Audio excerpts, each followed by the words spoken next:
para nyo naman kaming ginagawang tanga. Bakit nyo kami tuturuan ng mali?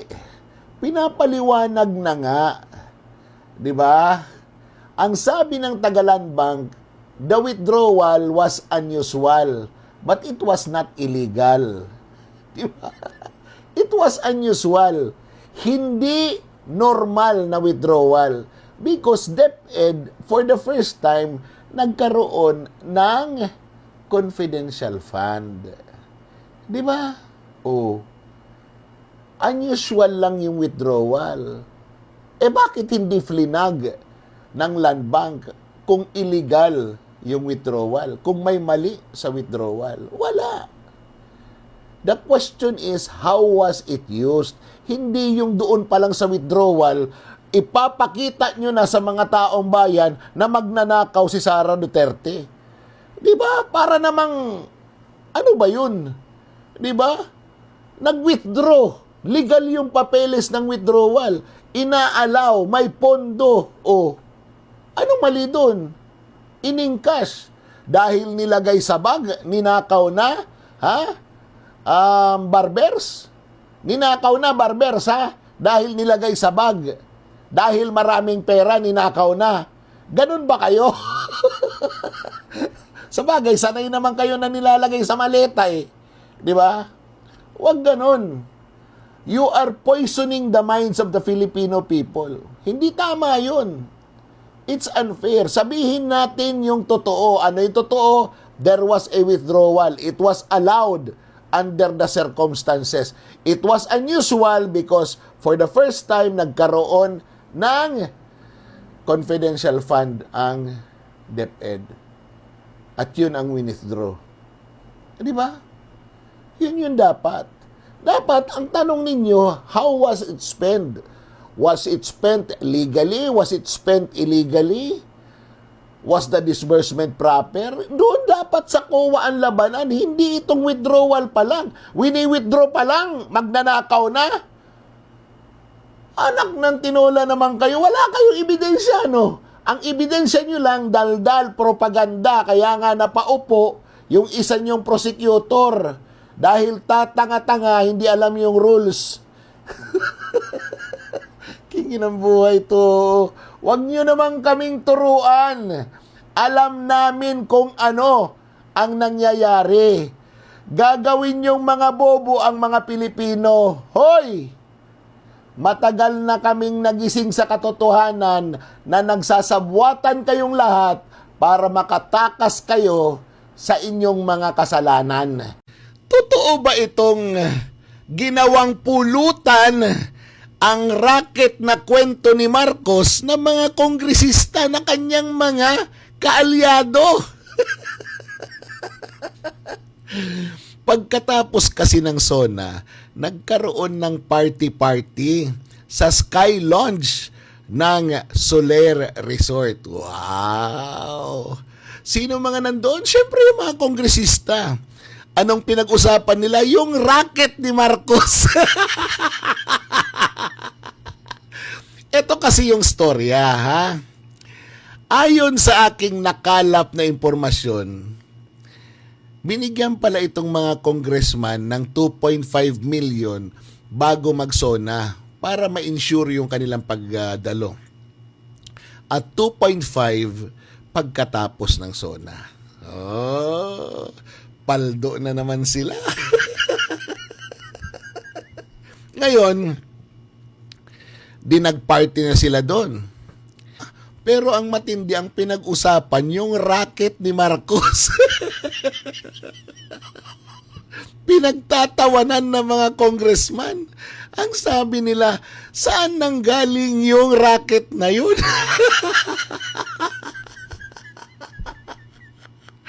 Yun ang kinatago-tago daw ni Marcos sa kanyang SONA.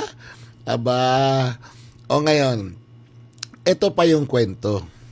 Yung aking idol na si Representative Ronaldo V. Puno ng Antipolo ay mukhang, eto chismis ha, tatanggalin bilang Deputy Speaker.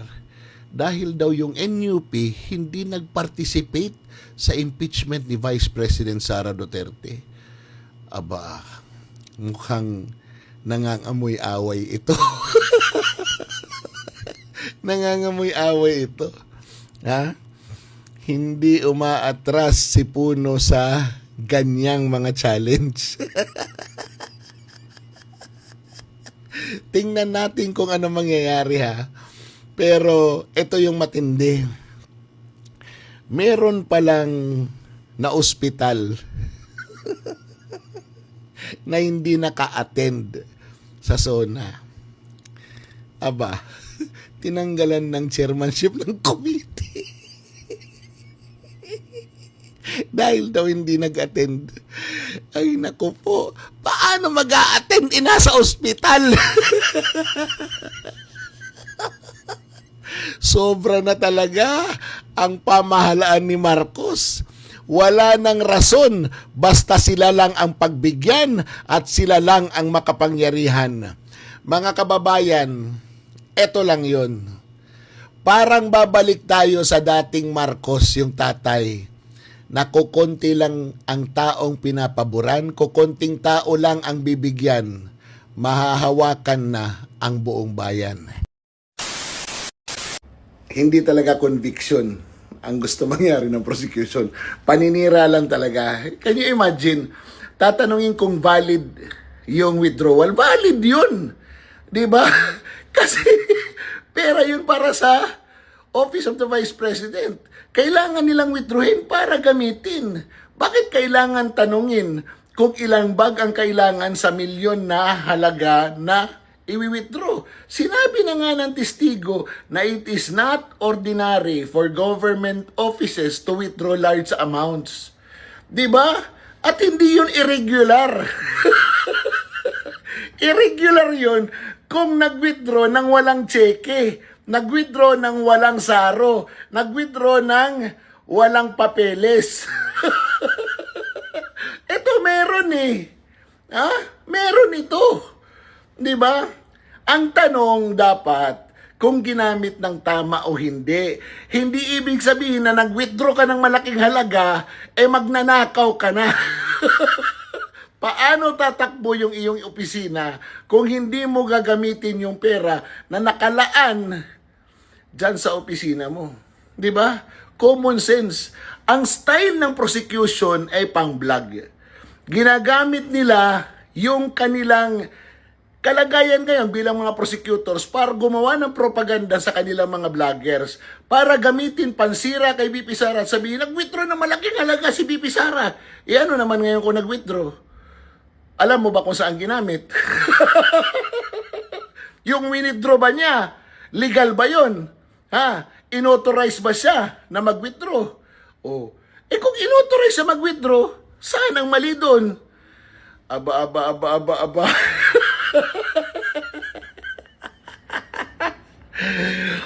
Alam na namin yung style ninyo. Kaya hindi niyo masira si BP Sara dahil nag-iimbento lang kayo. Ikaw rin doon sa magsisinungaling mo. Paniguro ha. Paniguro. Talagang bilis-bilisan nyo, galingan ninyo. Kasi 2028 is coming fast. Ang galing mo mag-imbento. Napakasama no? Di ba? Yung ginagawa ng prosecution, ang kanila na malaking pera ang withdraw, ganito ganyan, kahit sinabi na ng bangko, wala namang problema yun kung maglabas ng ganun kalaki dahil may mga ahensya din naman ng gobyerno na naglalabas ng malalaking pera. Wala pa rin silang pakialam.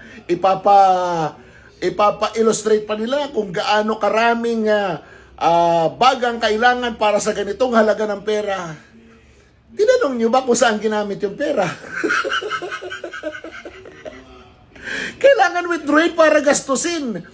Gusto nyo lang bigyan ng bala yung inyong mga vloggers. Kasi lahat ng vloggers nyo bobo. Nag-aantay ng ibibigay nyo na impormasyon sa kanila. Hindi nila kayang gumawa ng sarili nila. Lahat didikta, lahat dinumero. Kinginan nyo. Abay, pinaupo pala.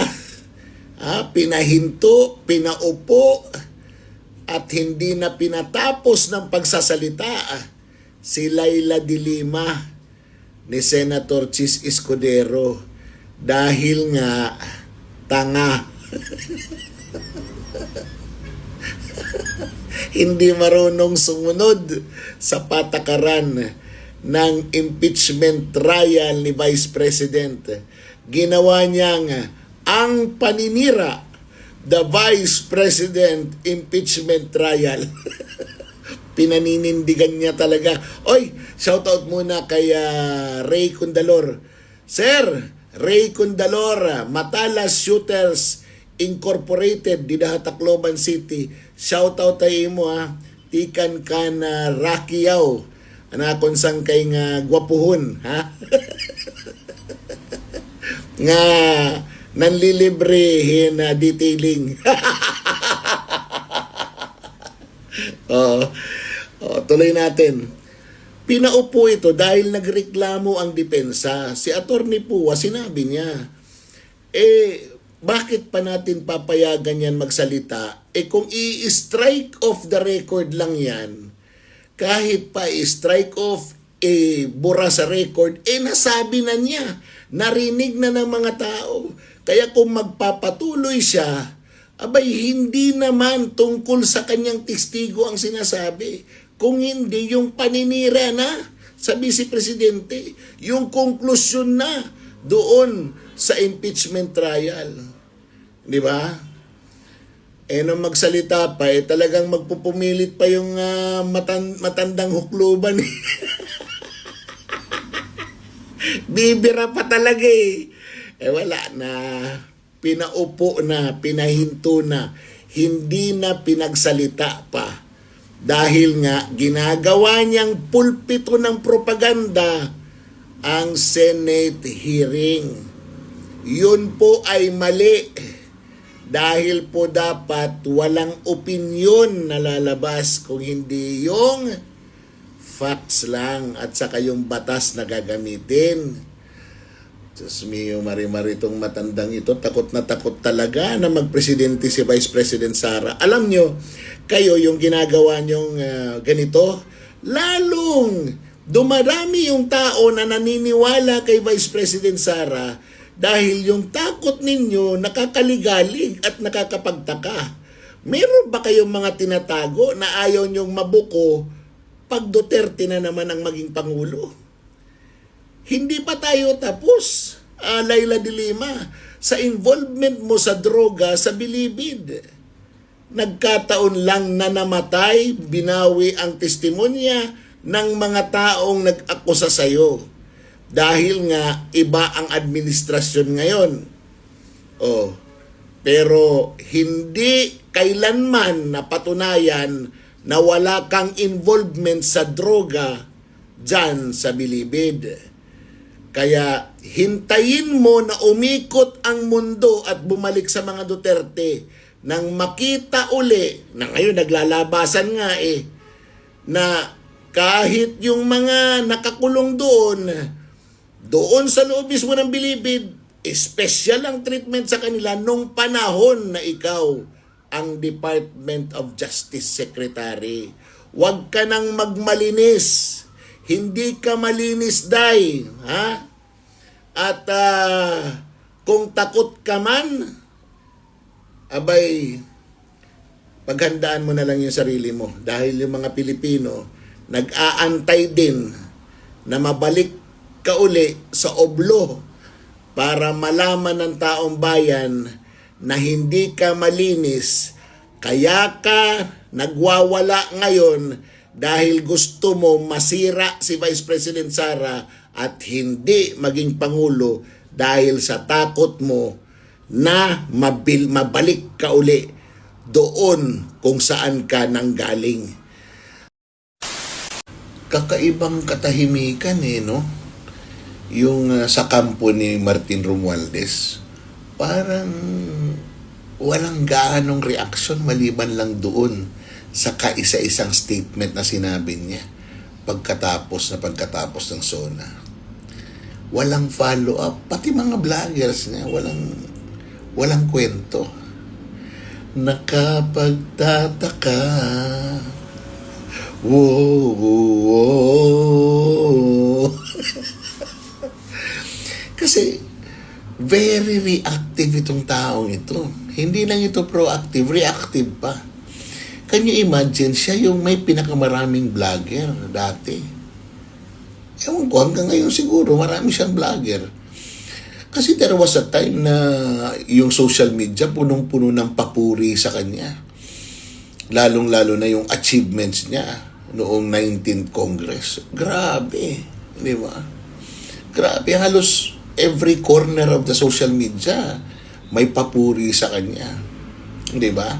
Mga congressman na nagsasalita ng mabuti sa kanya. Si Luistro na nagsasabi na kung wala si speaker, wala Ikes, di ba? Wala baha. Di ba? Oh. Grabe yung panahon na yun, tapos bigla ngayon tahimik, di ba? Anong meron? Di ba? Yung kinatatakutan ba natin nangyayari na? Anong ibig ko sabihin? Na yung buong ginagawa ng administrasyon ni BBM ay sarsuela, kwento-kwento, drama, para papaniwalain ng mga Pilipino na everything is all right. Pero ang totoo, wala nang pag-asang makabangon ang Pilipinas sa ginawa ng administrasyon na ito. Sayang ang bayot. Kalungkot naman, boy.